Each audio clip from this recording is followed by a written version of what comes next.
And good evening. This is what's going on. My name is DiCarlo Sweeting, and my co-host for the day is George Missick. Mr. Missick. How are you today? I am wonderful, wonderful, wonderful Tuesday. Still hot, but It is. I getting the weather change a little bit here. We feeling a little bit of little coolness, I should say. For at least first thing in the morning, it's yeah, feeling a little no, good now. I need to get So, outside around the time. Must be. or use a late riser. No. I just don't go out. No, you feeling cool in the house, or you feeling cool when you walk out?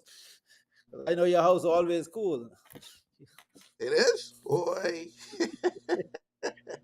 I can say that now due to the weather changing. Yeah, it always is cool now. I gotta give it to it now.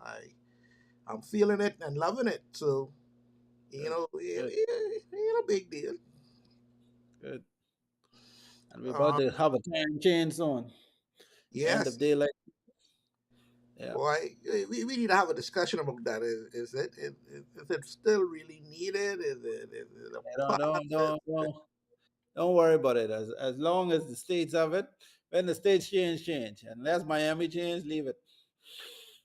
I think so, man. I think Hey, we can realize or try to no, figure out. And we Jamaica, Jamaica we, and ex- Trinidad doesn't do it, right? we experimented with that some years ago, couple years Uh-huh. ago, for a year or two.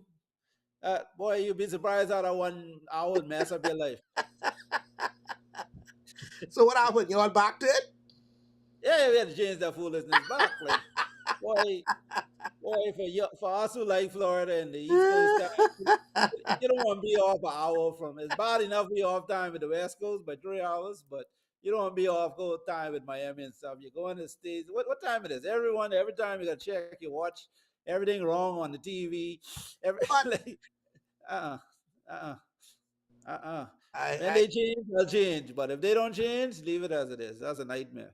I did not know that. I thought you all were standing strong and keeping the faith. Nope. As soon as the next government come in, they change that. When they come back, obviously they like it too. They because the rationale for changing in the first place was so the tour operators could have more sunlight, right? Like Yeah. people, but boy, that was a nightmare. Trust me.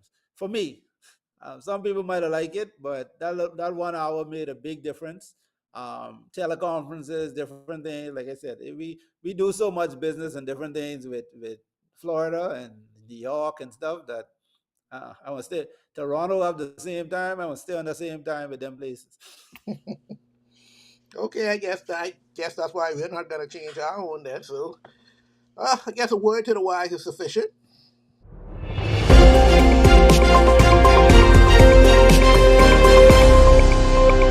Audio Jungle.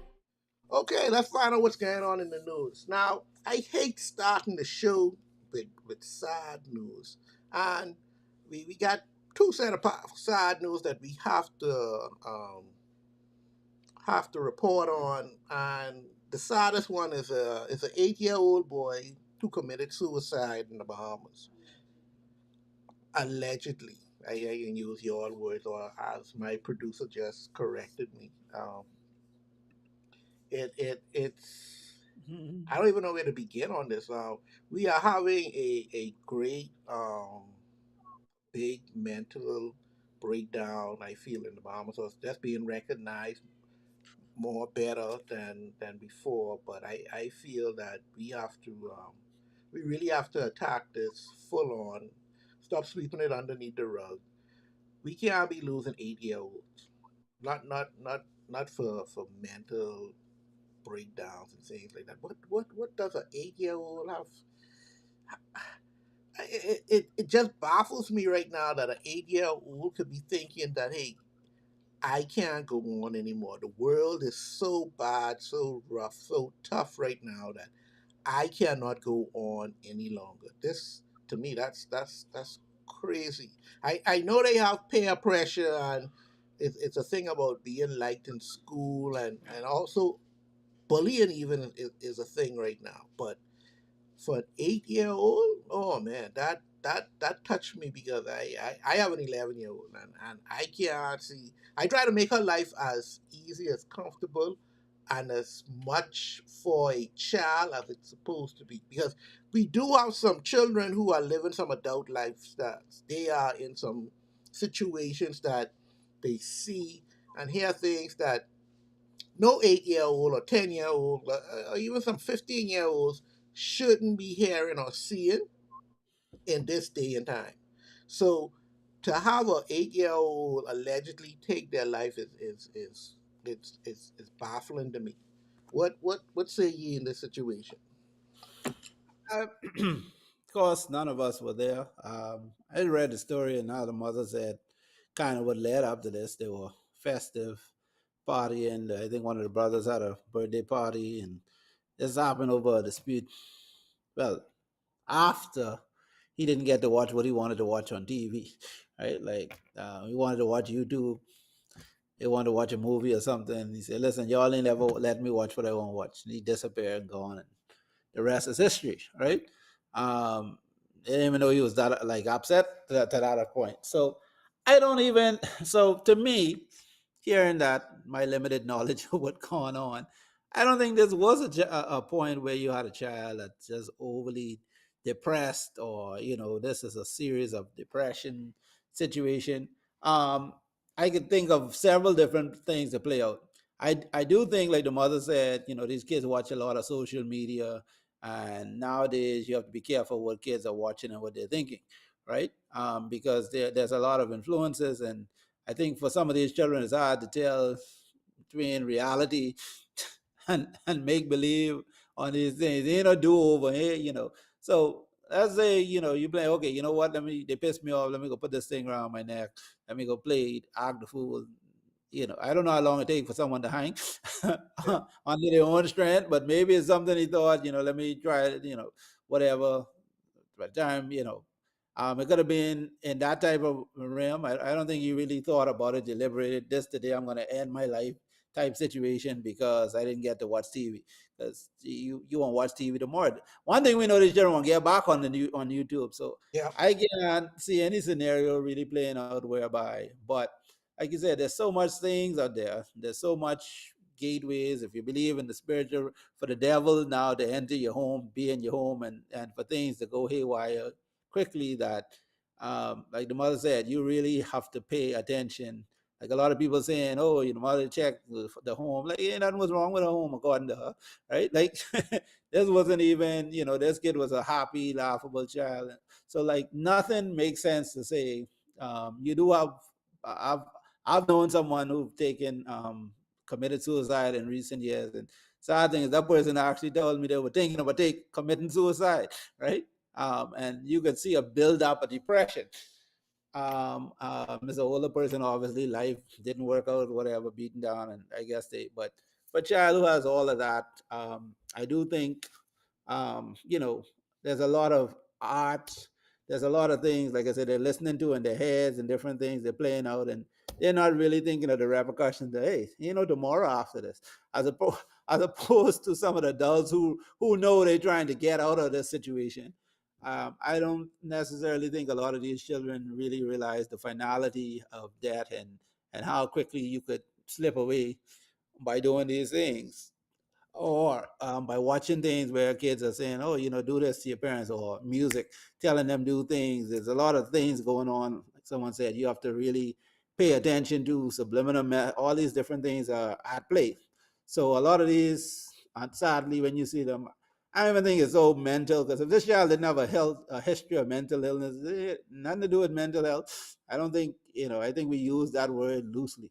What we have is a overstimulation, a lot of things that's not regulated, not filtered. When we were growing up, the radios didn't play certain things were blocked out. The TVs were all children inside your house. You had to go to the movies. You couldn't get in, sneak in the R rated, right? So, like you said, children are exposed to everything now. At the click of the button, parents put an iPad, tablet in their hand. Don't bother me. Go on your tablet, go play. And these kids building bombs in the states, learning how to shoot up the place, all kind of things, imaginable minds. And like you said, it's a hard thing to do, but I really think in terms of getting back to family time and actually engaging real life parenting again, as opposed to letting all these kids go and live in their own world, their favorite YouTubers and all these different foolishness. You don't know who's raising your kids, and that's the biggest problem. I think that is a problem. I know in the U.S. sometimes watch the news, they're talking about how much time kids spend online and trying to cut back and all these different things. But I don't know if our government even has, we we see things happening around the world, but until these type of things start to really hit home and send this shock wave, if anything, I hope this brings into play, especially listening to what the mother had to say is, you know, parents need to really keep a tab on these things. All of us have young kids. Really need to be more engaged, involved. Speak to your children, find out what's going on with them in school. I know my wife likes to talk to my, to pull things out of them, Yeah. right? Back in the day when parents rule differently, and even today you get chastised when you're talking to your children. Oh, you're trying to be your children's friend. You're trying to, but we're in a different time, right? We can't really parent the same as our parents used. Some things you could take, but a lot of things now, these children on a different. You can't come with those old technology, parenting skills with all this new technology and all these different things, and just put it in and things plug and play. That can't work. You need to talk more with these children because they're so much smarter now than we were. They're so much exposed to so much more things. They up here, so you have to kind of meet them. You can't just tell them shut up, do what I say. I want to know what you think. You have a problem, come talk to me. Let's talk about it. Let's discuss. Let me try and at least intervene in this because you leave it to their own devices. They got AI, they got Google. They can pick their own out. They don't have to come to you ask for nothing no more. So you need to be able to tell them, listen, you can't listen to everything you hear here. You can't do, come talk to me. I'm still the parent. Just and yeah. Yeah, So it's it's condolences to the family, and like I said, we need to take some quick lessons from this. yeah. So our superior talks and condolences out to the family and to all out there who's suffering from mental health, or if anyone that feel they need someone to talk to. I mean, there's always your friends, and they have a easy way to communicate with their friends now. And sometimes it's a teacher at school that they like if they want to open up, but us as parents, like you say, we have to find different ways to raise our children and get to know them, and really communicate with them. And that's one thing I can say with my wife. She's very good with communicating with my daughter. Me, I'm more of the fun parent, so I guess the serious stuff she takes care of. But I always let her know that I'm here for her. If any problems, Yeah. call me, let me know. And I think if she's in that situation, I'm hoping that she can come to any one of us and talk to us and see if we can get her through whatever situation she's going through. So, for persons out there, try to find that friend, trying to find that adult that can help you if you're going through something, because we don't need to have any more alleged suicides or anyone succumbing to this anymore. That, we too small for this. Yeah. We have too much going on as a country to be now losing ourselves to ourselves. So Yeah. speaking of losing, we lost well-known former politician also, Philip Galanis. Um, Galanis was, everybody seems to be. I was shocked. We losing people kind of quick. I know we just spoke on our last show how we lost Dikembe Mutombo and John Amos from they had cancer and all. And it's like what is happening? To me, it just seems like it's happening too quickly. You know, as you were younger, you never had to worry or think about death. It was something that is so far from your mind. But Hmm. as you get older, now you know persons. Hold on, hold on, hold on. I grew up watching these people, and they in my age group now. These ain't just people who far away. I mean, I'm not saying Galanas in our age group, but watching Dikembe Mutombo and die at such a young age. I mean, to me, he was just getting his groove back with a lot of things that he was doing in Africa and everything. And then for now, one of our local heroes that's gonna go down as he's gonna go down as one of our local Bahamian heroes to have him gone so quickly, and to me, it just seems like it's just like that. I, I don't know what to say. George, any words on the passing of Well, Atlantis? um, you know, to me, I, I, I, we just finished talking about the 8-year-old dying, right? That's quick. You get 70 plus years out of this life. I think you are blessed and highly favored. Now, unfortunately, that's probably around, Galana's probably died around I think he's in the 70s. Yeah, Yeah. So that's probably our life expectancy in the Bahamas, which should be higher. yeah, But that's what I. um, to me, I thank God for those years because I still far away from that. And but when you see the younger people, even Akimbe Mutombo was a lot younger than that, and health issues. We all don't know when we get sick. Some things are kind of avoidable, not avoidable in the sense that you're not going to die, but I think we talk about young men, particularly women, do a good job at looking after themselves and taking their exams. We all need to treat this one body we have preciously, Yeah, treat our minds preciously. I try to get plenty of exercise, meditation, like you said, mental health. You have to be your own best. You have to be your own best physician, yeah, right? And what I find troubling with a lot of these things, because I think I was just reading the Galana story again, and these words keep coming up. This person was found unresponsive. Now, I'm saying a lot more of this those particular words, because when I was younger, it seemed like all the old people died in a particular way. If they didn't, you know, it was almost a beautiful thing. They all died in the hospital. They were sick. There was a progression. They died at home in bed, but you kind of know they were going to die. There's a yeah, progression, but it seems like you still have a lot of people dropping down. And I don't know if this is the COVID effect, still some of it, because some people blame the vaccine for everything. I blame COVID for still a lot of things because some people had COVID and they're still, they still had symptoms and different. So I think we find a lot of more of these cardiac, these type of kind of not quick deaths that are not no period of any long illness. And all these people, even some young people, being found unresponsive very quickly.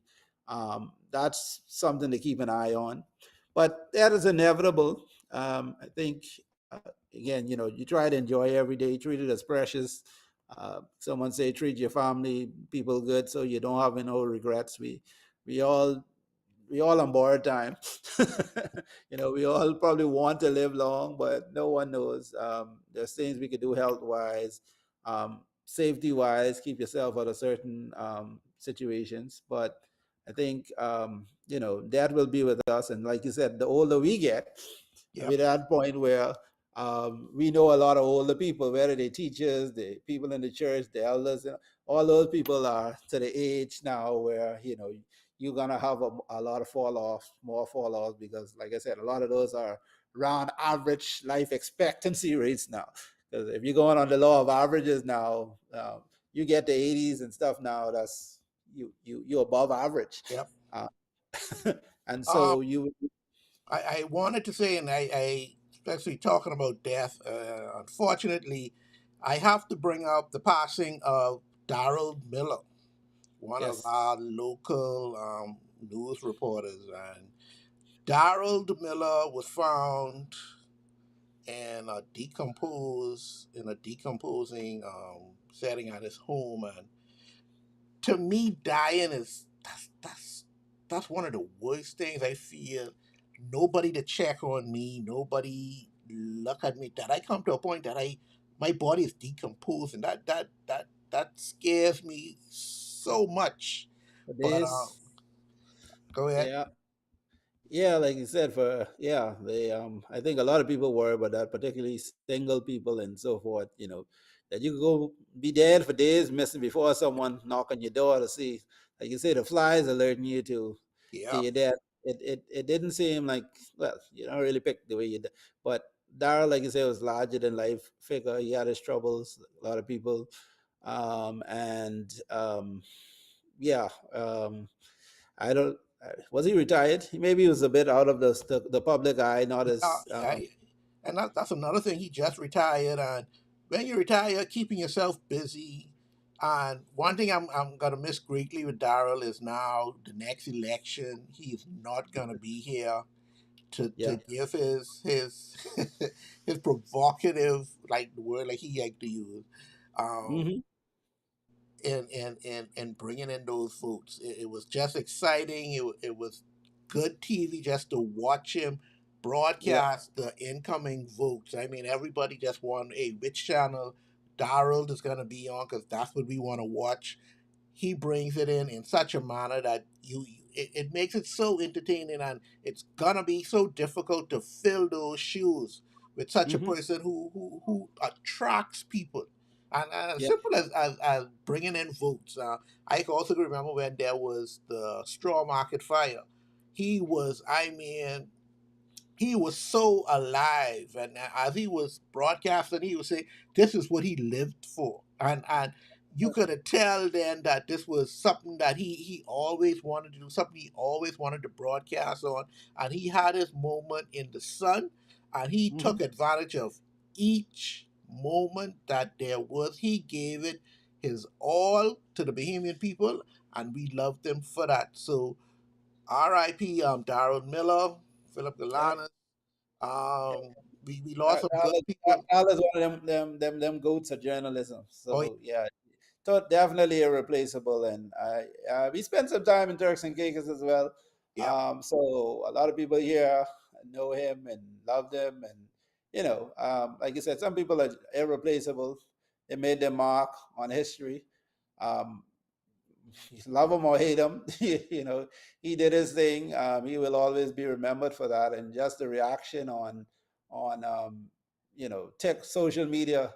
I see some people pouring out liquor and and it's from the young to the old. He kind of resonated with those people, and when he did his work, there was some joking, but he was very dead serious with when the stories he brought, the animation, like you said, he brought the news to life. And I'm sure a lot of younger journalists, some people trained up on them, learn a lot of things.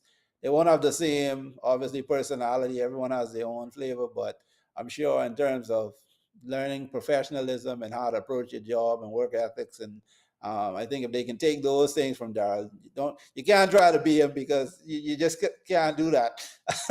What he brought with his personality, but the intangibles that he brought, you could see he was a serious. He took that job very seriously, and that's what I think. We want to see young people more than anything else dedicate themselves to a career and put yeah, everything into it, like Daryl did. most definitely. The Bahamas has lost a great hero, a great journalist, and we don't know if we're going to see anyone like that again. But I'm glad for the time that we had with him, and it makes it much difficult to see now who's going to fill those shoes. That's some big shoes to fill. But You know, let's take a commercial break and we'll be right back. Hi, everybody. I'm Jason. And I'm Cheryl. Join us here on Superior Talk Bahamas YouTube channel every Tuesday at 6 for Let's Talk. Where we talk about issues that matter to you. We try to come up with workable, practical solutions so we have more action and less talk. See you on Tuesday. And we're back with what's going on. George, you been watching any of the U.S. president Ingham? Presidential race, we getting close now. What, 2 weeks, 3 weeks away now? Boy, what? What you got to say? First, I thought you was gonna ask me if I was watching the WNBA. I just gonna say what. Anyways, we talk about that another time. Yeah, Um, I'm I'm to the point. What they say, if you don't laugh, you'll cry. I'm to the point where I'm just enjoying laughing at this whole whole U.S. race right now because I can't really see a win situation in my mind. Thank God, I'm not U.S. I'm not voting, so you can say I don't have a dog in the fight, but yeah, if I and I'm happy I don't want to have a dog in the fight because I really don't want to have to pick between them two because because Kamala Harris. I've been laughing all day just watching short clips. I'm sure the Republicans put a lot of those together, but some of the things she say, I mean, you just feel dumber for listening to it. Like every clip is like, what did she say?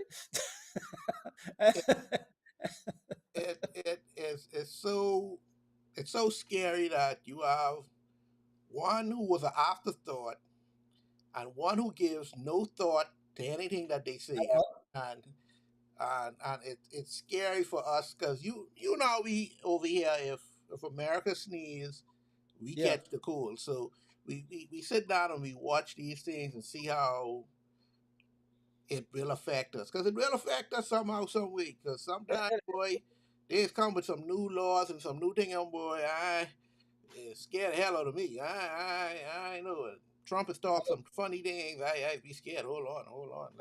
I was Let's speaking to think about. someone and they said Kamala is more experienced president than Trump. I said, well, how could that be? Trump was actually president before. she's she was vice president.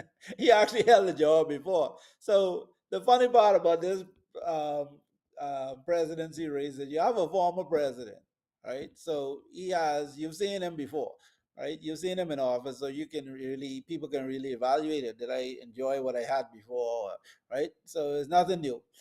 Kamala is saying, well, you haven't seen me before, but we've seen you as vice president, and now we know that Joe Biden wasn't really president for 4 years, so you should have taken a bigger role because, right?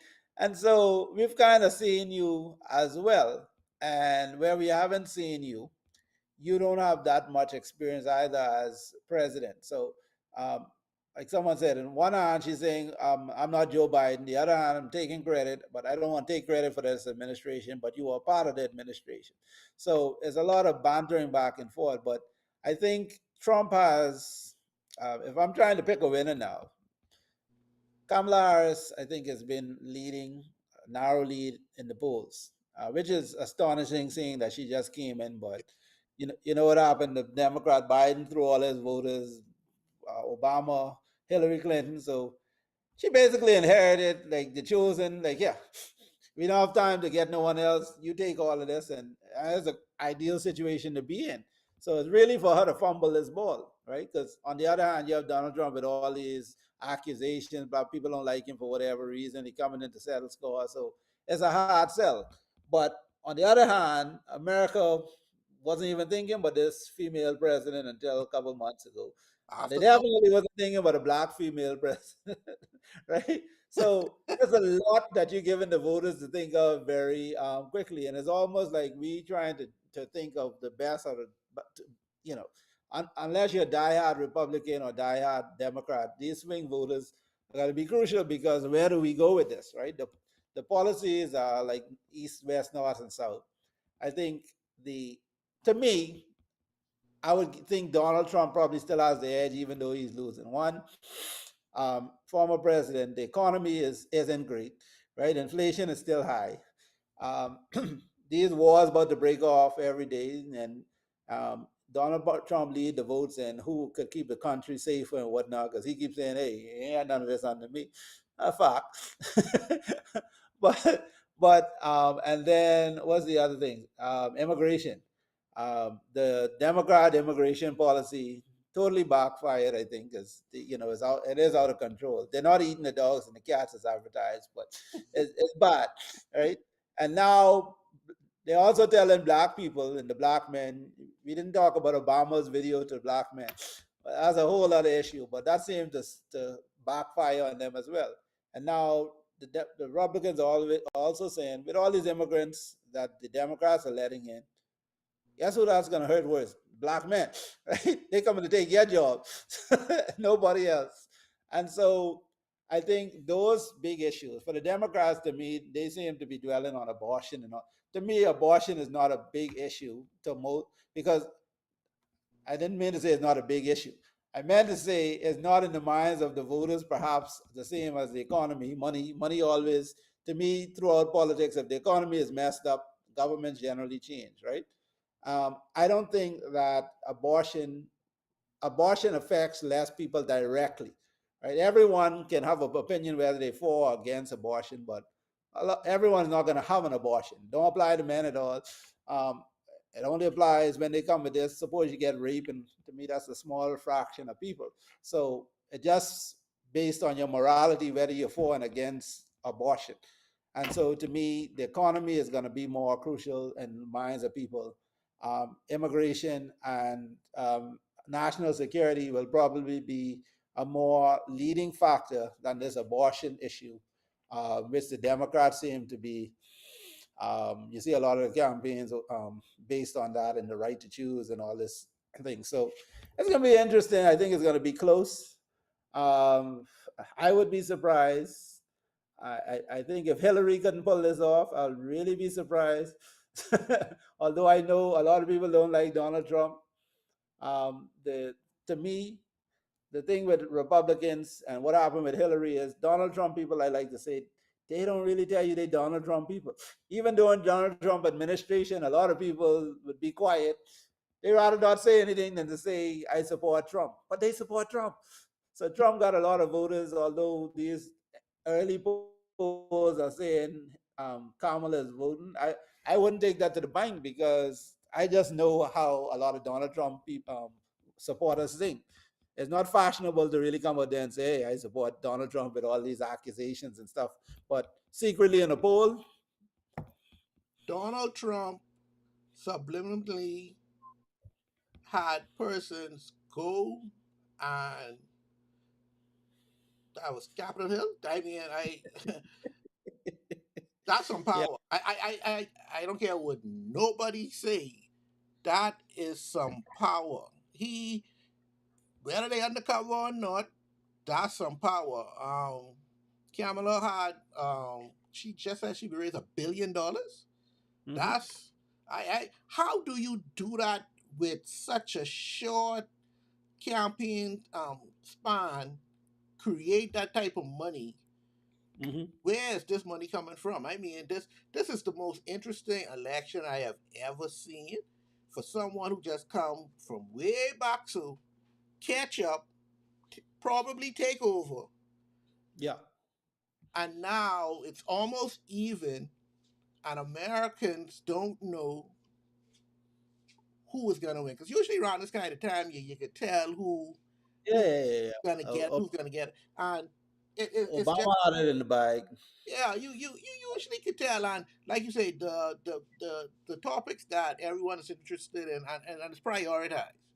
Not saying that abortion isn't important, but first thing on the list gotta be the economy. That's what everybody worries about. That's how Mm-hmm. everybody is gonna Yep. live their life. Once they got money in their pocket, then we'll Everything. worry. But we'll worry about what they doing in Israel and Yeah. Yeah. Yeah. Next. what, Yeah. what's Yeah. going on.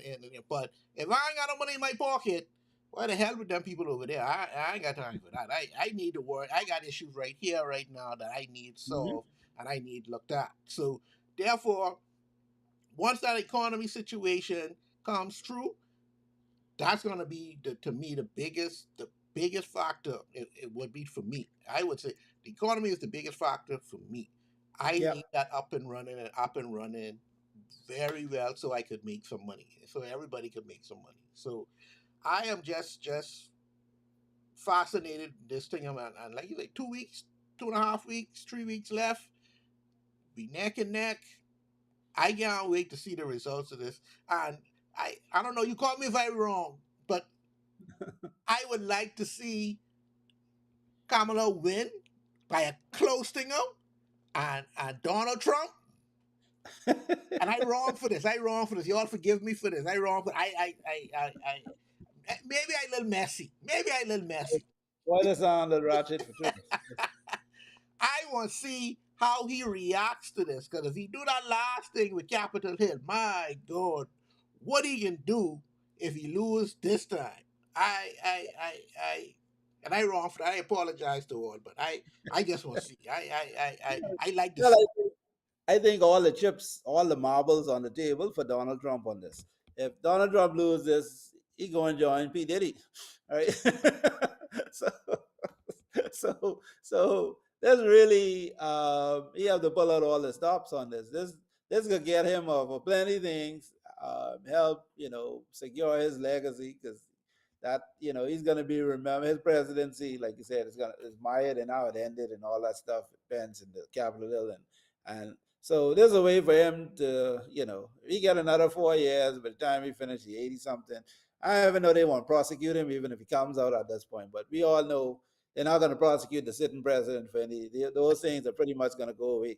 So, yeah. And like you said, to lose to Kamala Harris will probably kill him.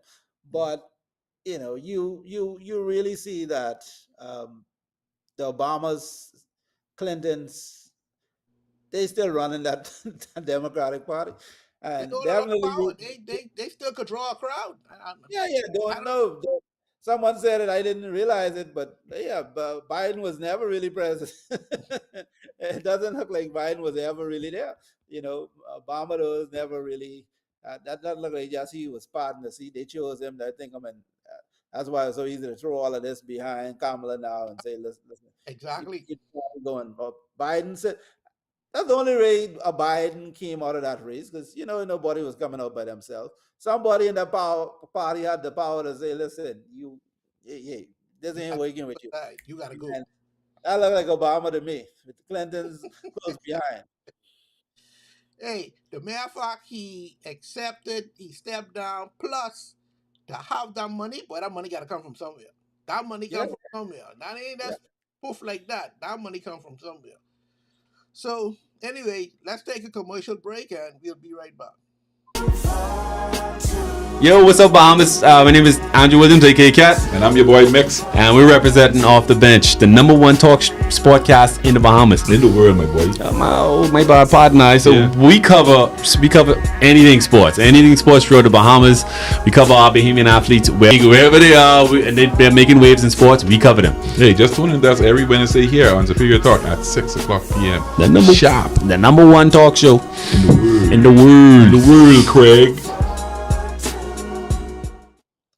And we're back.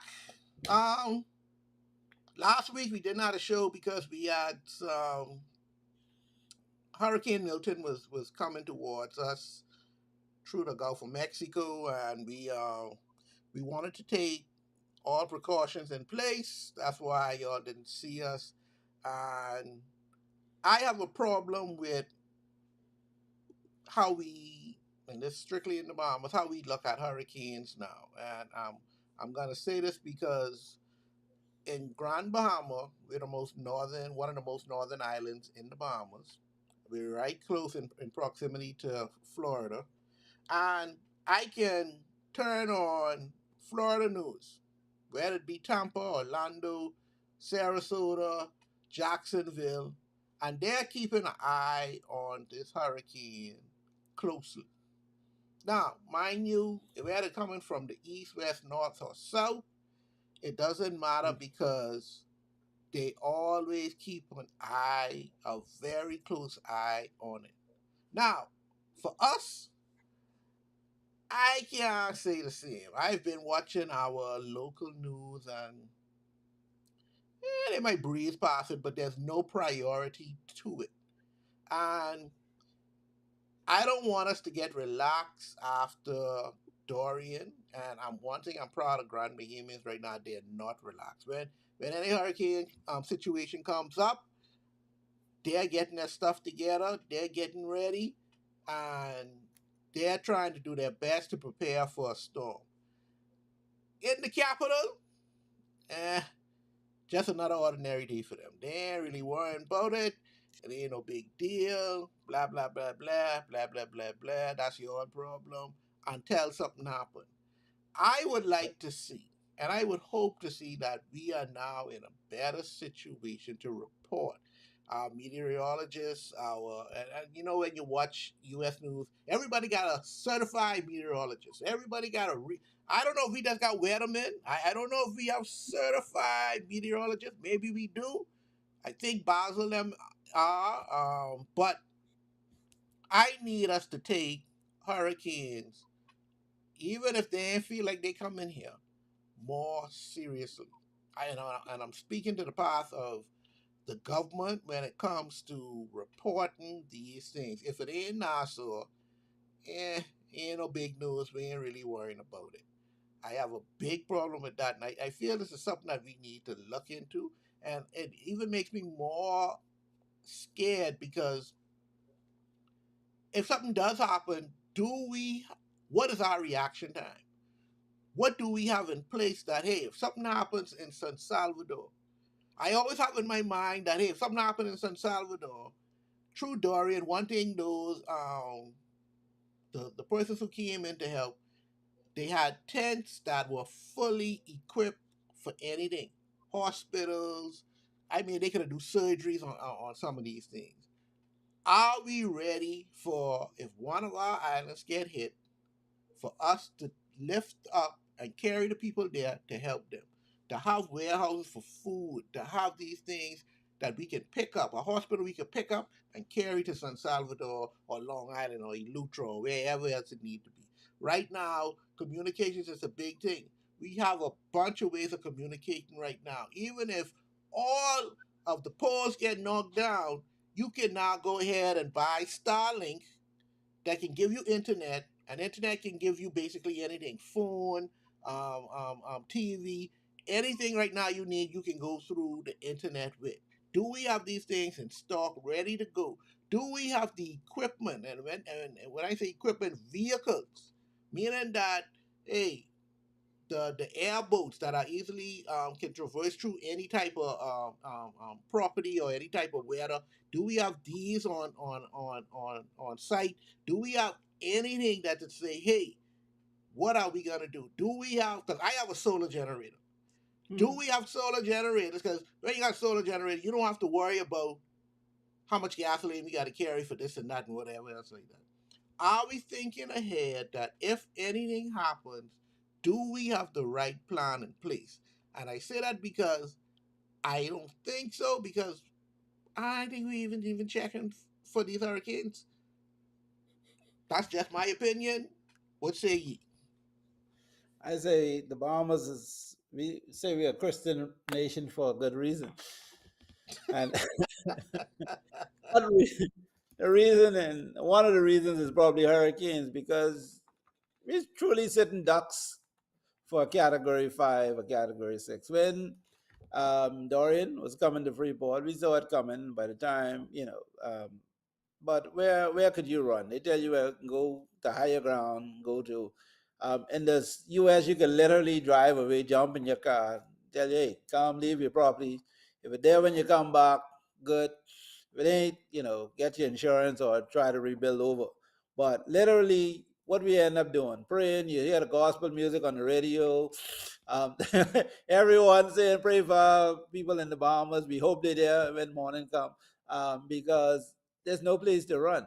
So we kind of hedge our bets. It's almost like insurance with these hurricanes. And I hear you with the family islands and stuff, but all these things dictated with economics. And the economics of it is we ain't spending all the money for hurricane, which may not come.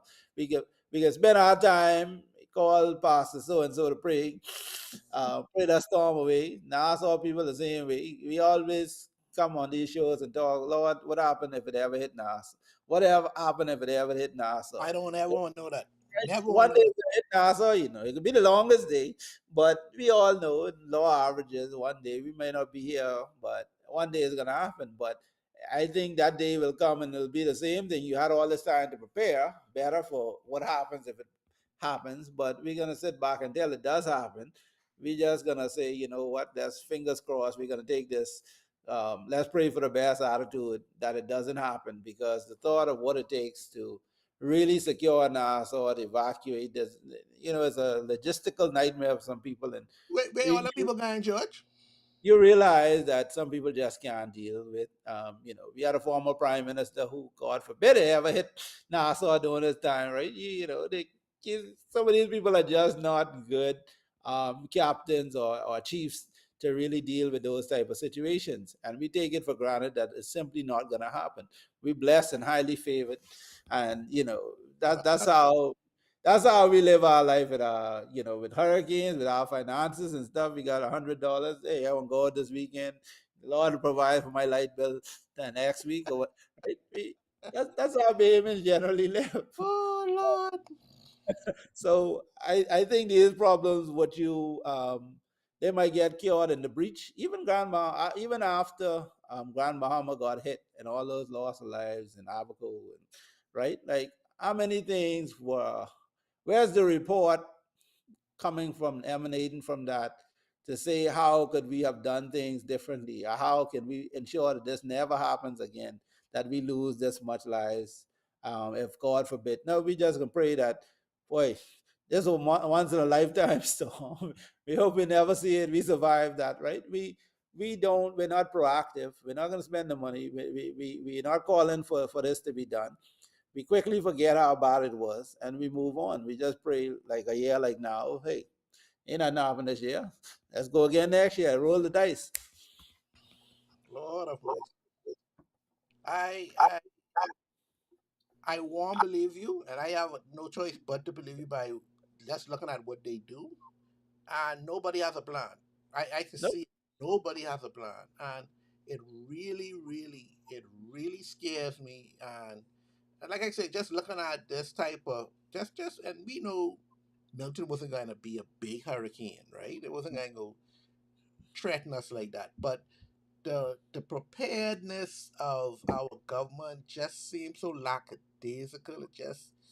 It it Yeah, just take it. irked me. It from the bottom of my heart, it really irked me that hey, y'all realize we have Abaco, Bimini, and Grandmama in the range of that storm. That Right. we have seen storms turn Shift. around Hmm.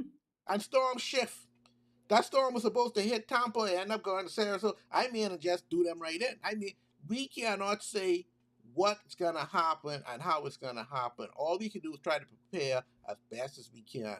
And it seems as if we are We never not prepared. doing that. We never prepared.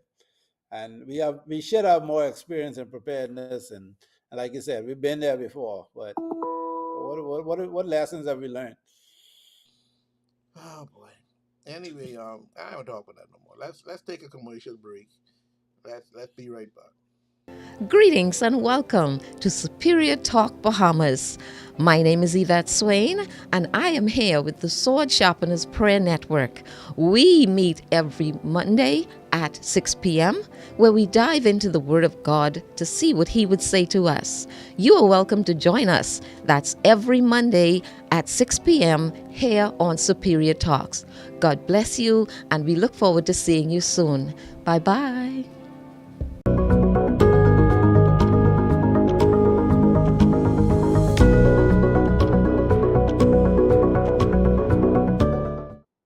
Okay, George. Today's question. Now, crime going crazy apparently over here. I wouldn't say over here. Let's say in Nassau. But Okay. Nassau is the capital, Bahamas. So therefore, Original. yeah, I tried. I thought about that all night how to do that. Crime is out of control. The leader of the opposition, Michael Pintard, is now saying Mr. Wayne Monroe needs to step down as minister. He's doing a horrible job. They have no idea what they're gonna do. There's no plan. There's nothing in place to stop these things. He need to go, and he need to go now. What you say about this, George? You think he really need to go? um, um, I'm generally not lost for words, right? I'm trying to. The thing is, I don't like to pick on individuals. Again, we need to have sensible conventions and policies in place to deal with, because when you start moving individual people, we sensitive. We say, oh, you're picking on me. You didn't move the last one. You didn't move the last three. You didn't move crime been getting high every year. Like, we stay breaking records, right? We always trying to outdo ourselves with this. So crime has been going up. So if you look at track record, if you're not moving, no one else had to resign. No one else resigned for high crime. Why should I resign? I think the sensible approach, again, with all these ministries, you can grade people like everything else. And I think you have, as particularly as a leader who forms his cabinet, and I think the prime minister has shifted his cabinet, shuffled his cabinet, I think once. You need to know when, okay, this isn't working, right? Like, yeah, I can't blame you for crime, because that's what a lot of people say. Oh, well, like I, right? But it comes with the job. It comes with the territory, right? If the country performs bad under COVID or what, COVID came doing tough luck. A lot of people lost just because of that. Wrong time to be prime. You need to deal with the situation that happens under you. So if you can't show that you made a dent um, in this, or that your policies were groundbreaking, or what's going to really sink probably Wayne Monroe or really make him look bad. Also, is this Lumen investigation, which has been going on for so long, all these serious accusations that are out there. And this is the time where you show your leadership, where you come out. I think even if he handled that in a particular way, instead of pissing off the public by, oh, well, we might not release this, and right. So there's been some fumbling of the ball. I went back and Googled some stories. I think some years ago, early in this thing, they were calling for him to resign over some other statements about the man raping the children, when he said the sentence was too harsh and all these different, right? So he's not a stranger to this call for him to step down. But as prime minister, okay, I'm hearing this again, cabinet full of lawyers. For first off, if that's who you want to put there, you could, I mean, the government full of bench full of them. So you could put someone else there. Maybe he's not the best minister of national security. You might have thought so based on his CV or resume. Maybe you have someone else in there who might you want to give a try, and give him another ministry, put him on something else, that maybe, let him be attorney general, maybe. I don't know if that's. Is he too much of a defense lawyer? Is he always defending the criminals? I don't know if he can pull out of that role. It's such a role that he played for so long, and that's Yeah, why when when he was assigned to national security, I say, uh, uh, uh, I don't know. I'm not sure about that. Brave is a smart fella, but he might have outsmart himself with that one. You're trying to turn a cat into a dog, and it ain't gonna happen. I he just does some things that it seems that he's on the criminal side, or like, mhm, yeah, and that fiasco what they have with CID superintendent. I don't know what's going on with that. I mean, he trying to sweep that under the rug like that even he never happened. Like, we silly. Hold on. Y'all, what it was that what get me mad with him was Scotland Yard and the FBI was supposed to come down here and do something. Oh, well, I don't know if they're here or not. Maybe they're here, and I don't know the depth detail. You are the minister. What you mean you don't know? yeah, What you talking about? You have a commissioner of police who's supposed to somehow, some way report to you, hey, what's going on, big man? What we yeah, want to let them know, what we ain't want to let them know. But you can't sit up there talking about you don't know. Somebody got to know. Somebody got to be robbing this train. Let yeah, me know what's going on. And to me, that put me in a situation that I liked Wayne Monroe as a defense attorney, but seems like that's all I can like him for. He can't be for the people. I don't think he can move. He can transform himself into someone for the people unless the people paying him to defend them. And that's just me. Ooh, Maybe you see that's it differently. that's harsh. Well, you you might, I mean, you might be right, but like I said, sometimes again we take things too personally, and that's why I say take the personalities out of these things sometimes. Basically put some conventions in place. If murder go up by 30%, 20%, do anyone shift them, right? let's let's put someone else, let's give someone else a crack because it's trending in the wrong direction. You got 5 months to turn this around, and those things happen. See in the UK they move people a lot faster in different some countries, but you can because of ego and this my friend and whatnot. This should always be about country, and it's no shame necessarily to say that you failed at a job. Some jobs, you like you said, you probably were set up to fail. You probably were ill equipped. There's some things that may have been compromised or whatever, like you said, or the thinking, the processes and skills may not align perfectly with his job as Minister of National Security. You may have someone who is more, you know, authoritarian, detailed in terms of organizing troops, gain more respect from the people, communicate better with the police and whatnot else. That may make a change and a turnaround, right? That can reach the criminals, even speak to people on the street. So, but you need to try. You don't keep someone there again if they're sinking, and because you don't want to look bad, I think it's strength sometimes, most times, to change out someone, and especially as the leader, because I'm responsible for my work and my cabinet is my product, right? So, buddy, if you ain't doing nothing, I calling you, no, George, you're making me look bad. I giving you 3 months. Oh yes, but yeah, three. I ain't joking with this. You're going. You go and print license plate or one of them mundane ministries. There's a big portfolio. I need to look good in it, right? And there's nothing wrong with doing that. Whip the country in shape. Show the people that you're doing something. Get the numbers down slightly because that's the goal. You could brag that you got numbers down, even if by one or two. Yeah. But the numbers keep trending up. You fail. That's a failure by a standard. You got that record. You can't, like you say, just show your hands up. Oh, what more? And that's the last thing. That almost was when Mother Prada said, all we could do is pray. Like what I think Mother Prada said something That like that one ain't cut it. when you say them things, you're getting fired on the spot. Oh, Like you yeah. say that Sound like you that didn't give up. you give up, you gotta turn to the opposition. Oh, well, what more you all want me to do? What if I have to tell you I want your job? I ain't tell you to make you look good. You know, you don't know what to do. You asking me? You need to resign. That's the Yeah, bottom line. yeah, You need to resign when you yeah, get to that point. yeah. Then I'm gonna do what, but I ain't tell you what to do. Or I can tell you what to do. I can tell you need to quit. That's what I can tell you what to do. I can tell you what to do now. You don't gotta worry about that part. That's But you just admit you don't know what to do. You throw everything you had at it.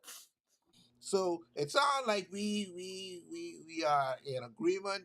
He need to resign. He need to go because he done throw your hands up. Once I see you throw your hands up, that's it. You don't even need to resign. You all the people. You need to be moved.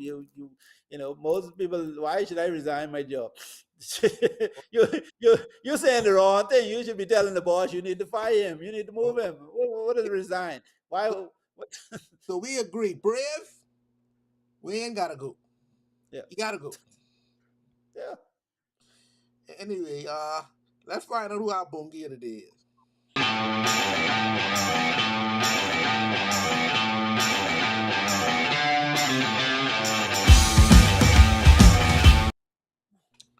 Our bongia today. See, I have to throw this one up in the air, George, because I know.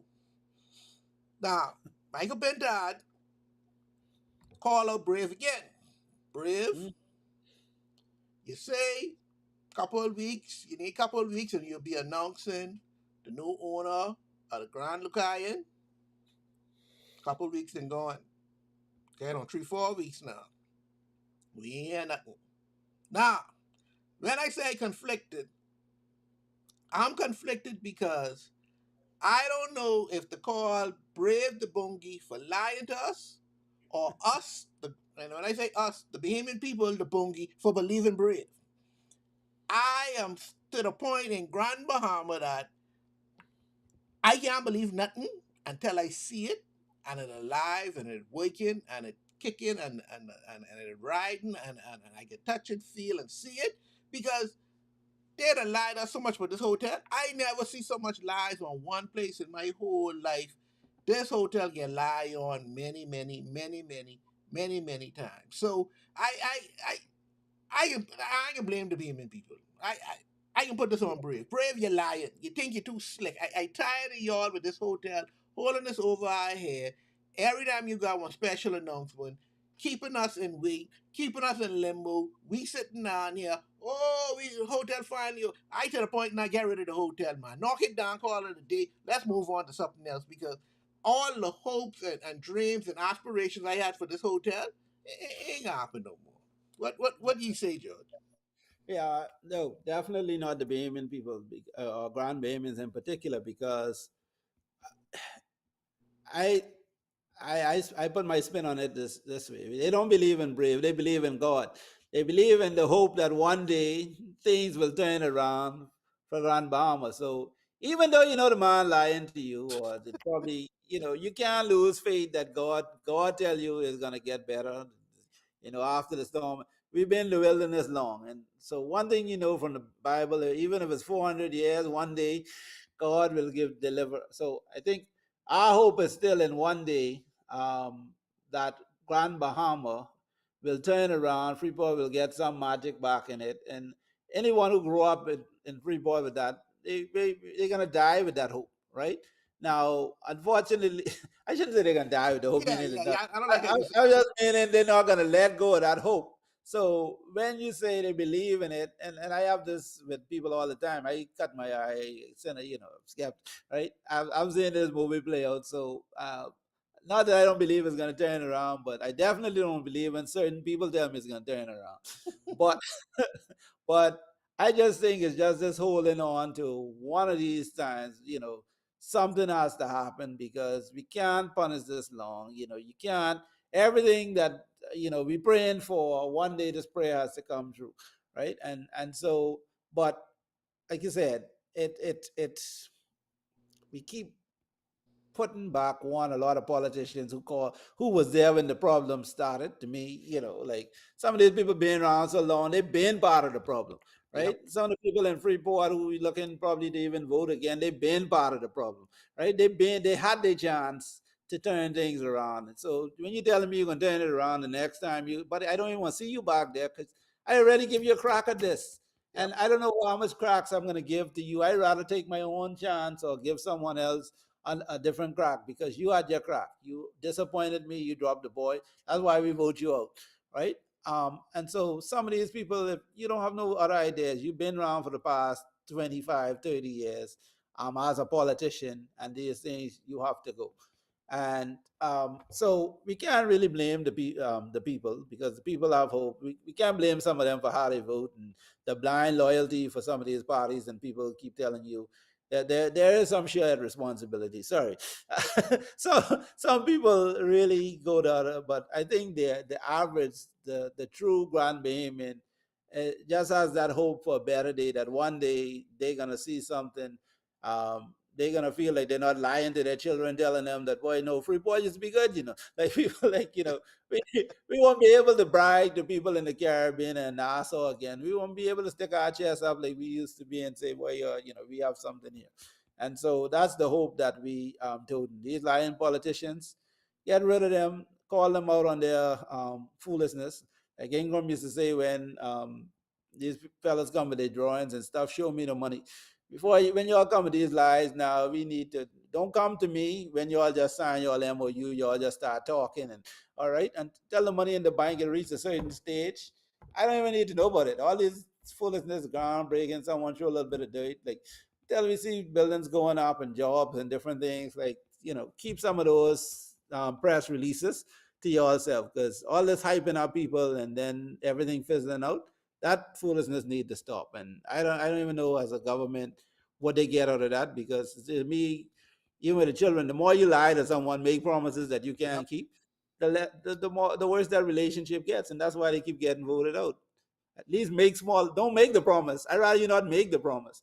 Mhm. Make promises that you could deliver on, and then people can say, "Well, you did say you was gonna put up one tree, plant that tree, but but don't tell me you're gonna put up a hotel and be milk and honey and all these things, and you fall way below the mark.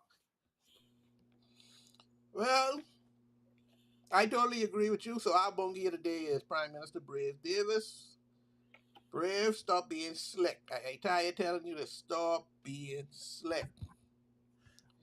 Anyway, George, it's been a wonderful show.